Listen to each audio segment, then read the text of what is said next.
Usapang totoo, walang preno. You under vlogcaster, real talk lang, walang plastikan.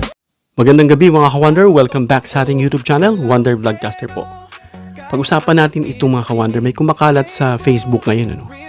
Itong parang interview or defense mula kay SAJ, Associate Justice, Supreme Court Associate Justice Marvic Leonen.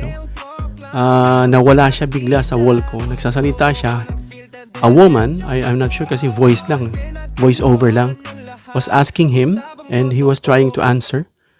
I think it was about Rome Statute, ICC.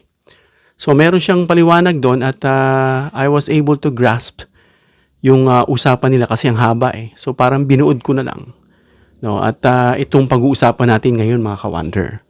Parang medyo may kontra sila ni Dean Mel Santamaria. Nung narinig ko naman si Dean na in-interview siya at nagbigay siya ng kanyang opinion o kaalaman, being a professor, dyan nung na-interview siya sa Facts First.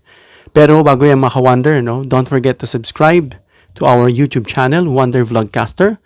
Libre po ang pag-subscribe, 100%. Just tick the subscribe button, lalabas po yung bell icon, and then choose all. Marami po salamat. So ano ba yung sinabi ni Senior Associate Justice Leonen?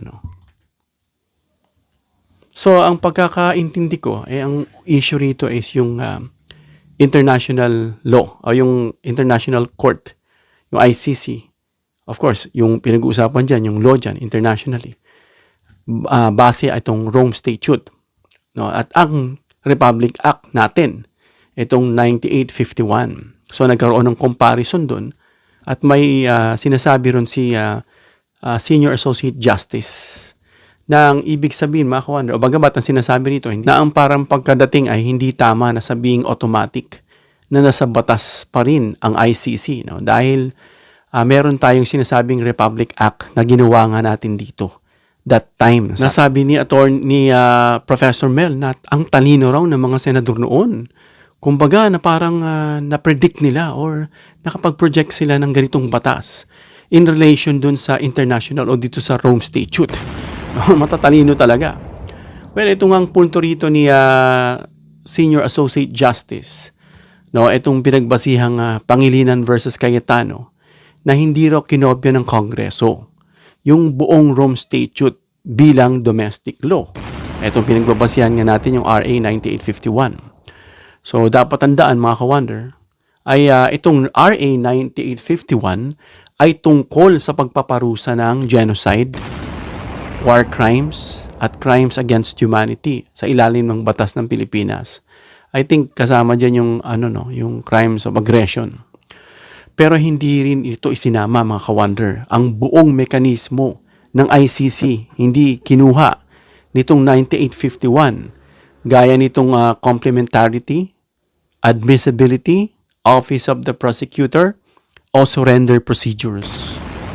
So in other words, parang kung titignan natin yung pagka-surrender kay Digong, parang siguro tinitignan niya rito na parang unconstitutional. No? Yun po yung nakikita ko At yung mga treaty obligations daw mga ka-Wonder, dahil naging state party tayo, itong Pilipinas, noon, dito sa Rome Statute. Noon so in-stipulate yung noon. Kaya nga nung umatras daw ang Pilipinas doon sa Rome Statute, natapos na rin daw yung ating treaty-based obligation doon sa ICC na hindi naman isinulat ng Kongreso doon sa RA 9851. So ibig sabihin mga ka-Wonder, magkaiba yung domestic criminal law at treaty obligation sa ICC. Hindi porket may RA 9851, ibig sabihin daw buhay pa rin ang lahat, ang lahat ng powers ng ICC sa Pilipinas. So pag sinabi mong lahat, there are still some that are still applicable. Kasi ang sinabi nito, hindi porke may RA 9851, batas to hindi ibig sabihin daw na buhay pa rin daw lahat ng powers ng ICC sa Pilipinas. Kaya malagang mas maka-wonder na basahin natin ang buo kasi ito yung mga fragments lang, mga kumbaga sa parang sound bites lang, clips lang na dumaan. Maganda intindihin natin kasi nawala siya sa aking wall, no? Pinapakinggan ko siya. Alam niyo yun, na-encounter niyo, biglang nawawala. Minsan, kailangan niyong i-update. Minsan, may problema sa Messenger, na-update mo naman. Pero sa laptop mo, hindi pumupunta yung mga shinare mo. While sa cellphone mo, meron naman. Tapos, sasabihin, restore yung encryption. Pag binigay mo naman yung i-restore, hindi pa rin pumapasok. May mga ganung problema rito si Meta. No? Kaya, yun nga mga ka-wonder. At kinumpara nga natin ito sa sinabi ni Professor Mel Santamaria. No, may binanggit nga siya dyan. No? At nalilito nga tayo dun sa debate na yan. Dahil abogado at isang professor tungkol sa ICC Rome Statute at yung ating domestic law na RA 9851. Dahil magkaiba yung tinutukoy nila mga ka-wonder when it comes to legal points. No? Hindi sila direktang magkapareho ng argumento. Kung i-compare natin mga ka-wonder side by side, unahin natin si Attorney Mel, base dun sa sinabi niya dun sa kanyang guest dito sa Facts First, no? Na ang punto niya mga ka-wonder, na kahit umatras na ang Pilipinas, ito yung ginagamit ni Attorney Conti. Ito po yung sinusunod ni Attorney Mel, no? Dun sa Rome Statute ay hindi rin ito automatic na binubura ang jurisdiction ng ICC. Doon sa mga krimen, mga ka-wonder, na sinasabi nating nawala tayo sa ICC ng 2019, but those crimes committed down, no, pababa, 2019 pababa, may jurisdiction pa rin ang ICC sa Pilipinas habang miyembro tayo noon at hindi pa tayo nagwe-withdraw. Yun ang tinutukoy dyan at sinasabi ni Professor Mel. Nakabatay ito mga ka-wonder sa prinsipyo ng sinasabing Rome Statute. No? State party tayo dyan. Ano? Na retained nga yung jurisdiction para sa period, no, na while we were yet state party ng bansa, no. Ibig sabihin, madalas din mga ka-wonder banggitin. Kaya minsan madalas din banggitin mga ka-wonder yung RA 9851, naririnig yun sa mga interview ng mga abogado, ay nagpapakita ito sa kanila ng Pilipinas ang international crimes tulad ng crimes against humanity ay command responsibility mga ka-wonder. No, ang argumento na ito mga ka-wonder ay hindi pwedeng gamitin, no, na ang withdrawal para takasan ng accountability gaya ng paliwanag ni Attorney Conti na parang hindi ba ito naiintindihan ng mga abogado na baka ang nakakaintindi lang nito yung mga international lawyers, yun ba makakaintindi lang nito? Since mga lawyer naman, kaya naman nilang aralin at intindihin yan. No? So yung hindi mo matatakasan yung accountability sa mga aligadong naganap noong active pa ang treaty natin o ang Pilipinas dun sa treaty obligations mga ka-wonder. Kaya para kay Attorney Mel mga ka-wonder ay may legal continuity, tuloy-tuloy, ano? At pagkakasabi niya parang nung ginawa itong 9851 parang idinugtong doon sa ICC, no? Parang sabi niya nga matalino daw No, may sinabi rin si Falsis na parang may pinirmahan itong sila Cayetano na parang hindi naman naka-stipulate ng maayos pero may mga term na surrender doon pero kanila pa rin pinirmahan. Nasabi niya, nabudol ba kayo ni Senator Miriam? Parang gano'n. Yun po yung 9851 na ginawa rito sa ating domestic law. At ang opinion nga, babalikan natin dito si Senior Associate Justice Marvic Leonen, ano? Gamit pa rin itong Pangilinan Cayetano argument, oral arguments mga ka-wonder, na ang punto ni Leonen mga ka-wonder dito sa RA 9851 ay hindi domestic copy ng buong Rome Statute, no? May mga kinopya lang ang Kongreso, no, na mga core crimes at ilang criminal liability provisions. Iilan lang daw, hindi kinopya lahat. Hindi isinama sa batas yung kagaya ng institutional powers tulad ng ICC, itong mga sinasabing complementarity, admissibility proceedings, Office of the Prosecutors, o yung sinasabing surrender mechanism. Yun ang sinasabi ni Senior Associate Justice Leonen. Kaya nga mga ka-wonder, ayon sa kanya, na ang kapangyarihang yun ay umiira lang dahil that time may treaty obligation tayo sa ilalim ng Rome Statute at since nawala na nga tayo, parang tinutukoy na wala na yung continuity na ayon kay Professor Mel, meron pa. At nang maging effective ang withdrawal ng Pinas, no, natapos na rin yung ating treaty daw. yung ating treaty-based obligations na hindi naman explicitly na isibatas doon sa RA 9851 kasi nga ilan lang ang kinopya. Kaya ang mga ka-wonder, ang pinaka-importanting distinction dito, no, pulutin natin, sabi ni Dean Santa Maria na nakatingin pa rin siya sa continuing ICC jurisdiction over crimes committed habang miyembro pa tayo ng Pinas. Kay Leonen naman, nakatingin siya doon sa tanong kung may independent domestic legal basis ba ang ICC. Ang ICC ang tinitignan dito, no, yung ICC mechanisms sa ilalim ng sa ilalim ng RA 9851 pagkatapos ng withdrawal, meron pa ba na basis ang ICC mechanism? Yun ang tinatanong niya. Parang kino-question, So magkaiba ang legal angle ng dalawa, mga ka-wonder. Sa ICC jurisdiction under international law at domestic incorporation of ICC mechanisms, of course, under Philippine law, domestic law. Kaya mga ka-wonder, misleading, Pero mga ka-wonder, then again, hindi pa rin yun eksaktong pagkakasabi ni Lonen. Kasi napakahaba at biglang nawala. Ang punto kasi rito ng oral argument na nasabi ron, Pangilinan versus Cayetano, nakatuon sa tanong na kung may natira bang domestic legal basis sa ilalim ng Republic Act 9851 para ipatupad yung ICC related mechanisms matapos umatras ang Pilipinas dun sa Rome Statute. So hindi niya naman direktang sinabi, mga ka-wonder, na automatic na nawala ang jurisdiction ng ICC kahit may mga krimen nangyari pa noon. Kumbaga may mga certain questions siya. I'm not sure kung he's questioning or he's just trying to argue about it. No, sa katunayan, mga ka-wonder, ito ang malaking distinction, yung argument ni Professor Mel, na under international law, pwedeng manatili ang jurisdiction ng International Criminal Court o na ICC sa ating aligadong crimes, yung mga crimes na nagawa na nangyari habang state party pa tayo ng Pilipinas, which is yun yung sinasabi ng mga international lawyer, ng mga criminal lawyers internationally, gaya ni Conti. No? At ang line of questioning naman dito ni Lonen, under Philippine domestic law, na ginawa nga nung panahon nila defensor, I'm not sure kung may ni-revise lang, kasi pagkakabanggit ni Falsis, baka nabudol lang kayo ni defensor daw at pumirma-pirma sila. Hindi raw nasa ibatas ng buo ang ICC system sa ating domestic law, Philippine law, which is Republic Act 9851.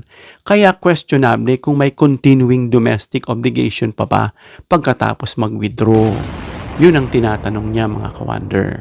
Dugtungan natin ng konti, mga ka-wonder, kung may batas ba dyan na nakastipulate under Rome Statute na meron pa bang jurisdiction ang ICC using the Rome Statute matapos umatras ang Pilipinas. So, upon research, mga ka-wonder, nakita ko, under Rome Statute Article 127, withdrawal, particular na mahalaga yung Article 1272. Nilalaman kasi ng Article 1272 ay sinasabi ron, sabi rito, a state shall not be discharged by reason of its withdrawal from the obligations arising from the statute while it was a party. We are not under ICC anymore due to Duterte administration na nag-withdraw that time, so we are no longer part of ICC, not a state party anymore. Pero sinasabi rito that time na tayo'y miyembro pa na kumbaga na isagawa yung mga krimen ay may jurisdiction.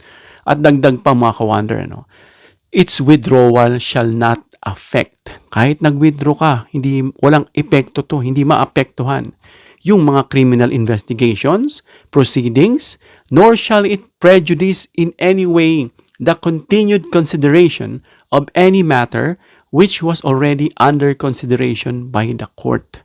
Kaya nga yun ang tinitignan, mga ka-wonder, na tuloy.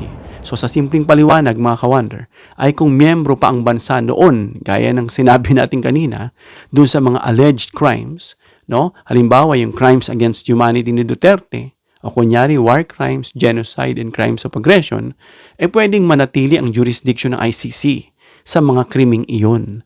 Kahit pa nag-withdraw yung ating bansa at kalaunan nag-withdraw nga, pero yung time na nang sagawa na miyembro pa tayo ay may jurisdiction pa. At kung titignan natin mga ka-wonder, may bigyan natin ng dalawang mahalagang punto based dun sa research ko, no? Na may sinasabing temporal jurisdiction. May jurisdiction ng ICC sa mga krimeng ginawa habang sakop pa tayo ng Rome Statute. Itong Pilipinas, halimbawa, miyembro tayo noong 2012 hanggang 2019. At yung mga alleged crimes ay nangyari noong 2016. So kahit umatras ang bansa at ang Pilipinas noong 2019, ay pwede pa ring tignan ng ICC yung 2016 hanggang 2019. No? Yung mga acts, kaya nga siya nandoon ngayon sa The Hague. No, ito yung mga argumentong ginagamit ng ICC sa mga kasong may mga kaugnayan sa Pilipinas at Burundi. Ito yung mga nababanggit diyan, itong mga African, may mga maraming kaso diyan sa ICC. At ito ay hindi retroactive ang withdrawal, mga ka-wonder. Ang withdrawal ay prospective lamang. Ibig sabihin, mga ka-wonder, hindi nito binubura ang obligasyon at posibleng pinananagutan noong miyembro pa ang bansa. Hindi siya nakakaapekto. Paano? Kasi para itong kontrata na nakastipulate doon na hindi mo mabubura ang mga obligasyon na nangyari habang valid ang membership. No? Kaya may mga debate dyan, mga ka-wonder. Kaya nga kung maaralin mo at iintindihin mo, maintindihan mo naman. Pero syempre, there are some levels of learning. Yung mga learning curves na nahihirapan. Kaya nga pinapaliwanag natin, mga ka-wonder. May debate dyan, oo, no? Legal debate sa eksaktong saklaw nitong Article 1272. No? May dalawang pananaw dyan. Yung majority view, mga ka-wonder, ito yung sinusunod ng ICC na retained ang jurisdiction nga sa crimes committed habang miyembro pa ang Estado, ang Pilipinas. At kahit matapos ang withdrawal, pwedeng mapagpatuloy ng ICC ang process basta ang acts ay nangyari nung member pa tayo or during membership period. Kaya ito yung nagiging dominant interpretation ng ICC appeal chambers. Kaya nga nandoon si Duterte sa The Hague. At yung isa, kung may majority, may minority naman. Yung sinasabing dissenting view. Eto, mga ka-wonder, may mga ilang judges dito at ilang scholars, legal scholars, ang nagsasabing dapat nagsimula na ang formal investigation bago naging effective ang withdrawal. Parang ganun ang sinasabi nila. Na kung preliminary examination pa lang noon, maaring wala ng jurisdiction ang pagkatapos ng withdrawal. So, yun yung mga minor arguments nila. Ito ang dissenting argument, mga ka-wonder, na madalas banggitin ng critics ng ICC jurisdiction sa Pilipinas. At yan din itong ginagamit ng mga abogado ni Duterte na yan ay binabasura lang ng ICC. Kasi nga ito'y minor lang. At ina-argue ng mga ilang legal scholars. No? Pero sa kasalukuyan, hindi ito ang prevailing interpretation ng ICC. Kaya nga kung yan ay prevailing, dapat nakauwi na si Duterte. Kaya kaugnay dun sa sinasabing article, bukod sa Article 127, madalas din banggitin yung iba pang article, gaya ng Rome Statute Article 12.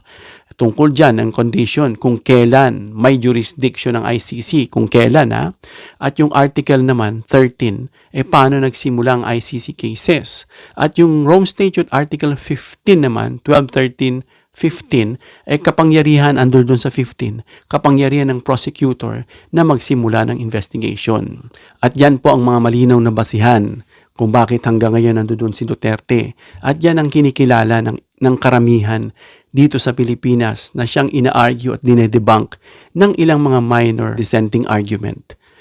So hanggang dito lang tayo, mga ka-wonder. Comment down below your opinion para mabasa at mareaksyonan. Please give me a thumbs up if you like this video para ma-share ni YouTube sa iba pang viewers. Please share this video para malaman nyo yung dalawang opinion na magkaiba ni Senior Associate Justice Marvic Leonen ng Supreme Court at ni Dean Mel Santamaria. Please subscribe, hit the notification bell icon and choose all bilang suporta sa aming mga content creators. Hanggang sa muli, mga ka-wonder. God bless.